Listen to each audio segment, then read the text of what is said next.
Cinema teaser విడుదలతో కథపై ఒక అవగాహన వచ్చింది.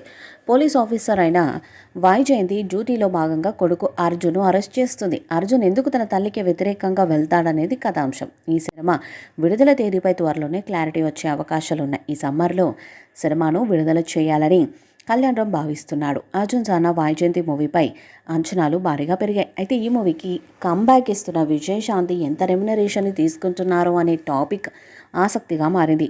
కళ్యాణ్ రామ్ మాట్లాడుతూ అర్జున్ సానా వైజయంతి చిత్రం ప్రేక్షకులందరికీ గుర్తుండిపోయేలా నిలుస్తుందని అన్నారు. అలాగే విజయశాంతి ఒప్పుకోవడం వల్లనే ఈ చిత్రాన్ని చేయగలుగుతున్నామని చెప్పుకొచ్చారు. అమ్మల్ని గౌరవించాలి, వారి కోసం ఎన్ని త్యాగాలు చేసినా తక్కువేనని వెల్లడించారు. ఇక కళ్యాణ్ రామ్ ఇందులో పల్నాటి పౌరుషం మొత్తం ఆయనలో కనిపించే రోల్లో చూడబోతున్నామంటూ టాక్ వినిపిస్తుంది. మరి ఈ చిత్రం ఎలాంటి విజయాన్ని సాధిస్తుందో చూడాలి. ఈ వీడియోపై మీ అభిప్రాయాన్ని కామెంట్ బాక్స్లో తెలియజేయండి. వీడియో మీకు నచ్చితే లైక్ చేయండి, షేర్ చేయండి, కామెంట్ చేయండి. మరిన్ని అప్డేట్స్ కోసం మన ఛానల్ని సబ్స్క్రైబ్ చేయండి. నోటిఫికేషన్స్ కోసం పక్కనే ఉన్న గంట సింబల్ని కొట్టండి.